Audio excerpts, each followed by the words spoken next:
C'est pourquoi, après avoir établi l'être humain sur la terre, Allah dit Walaqad harful tahqiq karramna bani Adam. Et dit certes, point de doute en cela, nous avons honoré le fils d'Adam. Donc c'est un honneur grandiose.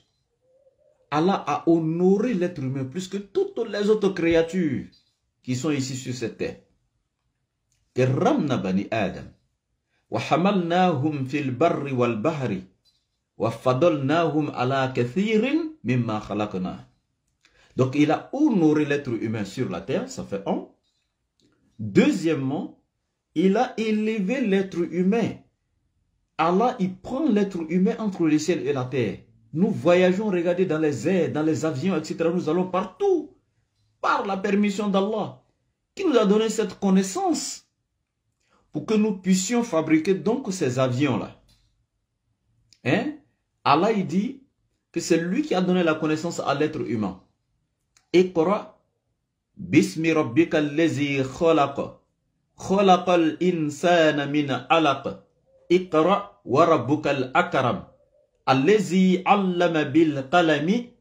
Allama al insana ma lam ya'lam. C'est lui qui a enseigné à l'être humain ce qu'il ne savait pas.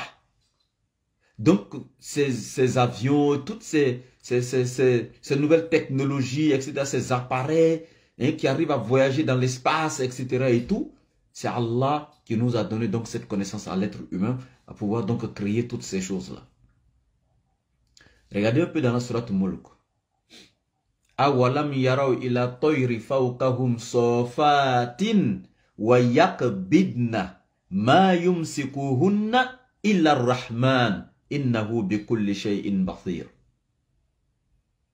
Allahu Akbar. Donc il dit, regardez l'exemple sur l'oiseau qu'Allah a créé, qui est entre le ciel et la terre quand il étend ses ailes, cet oiseau-là. Allah il dit, imaginez-vous, qu'est-ce qui empêche cet oiseau de tomber? Si ce n'est Allah, la puissance d'Allah. Regardez comment Allah a créé l'oiseau, avec ses ailes, avec les plumes.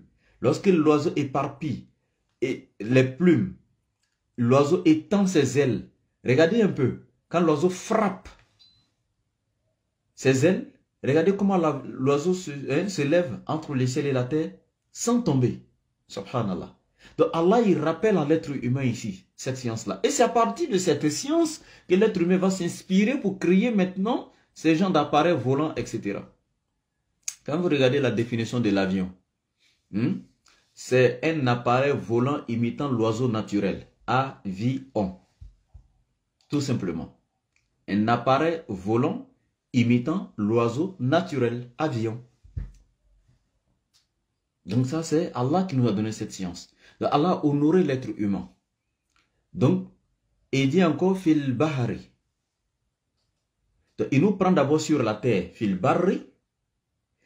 Il monte, il nous prend encore dans les airs. Et encore, Allah, il nous prend encore même sur l'eau, fil bahari. Sur l'eau. Allahu Akbar. Ouais, Allah. Il nous prend encore sur l'eau, subhanallah. Dans les bateaux, les pirogues. Toi-même qui es dans le bateau, regardez un peu le nombre de conteneurs qu'un seul bateau peut prendre. Mais tu jettes la pièce de 5 francs sur l'eau, ça descend.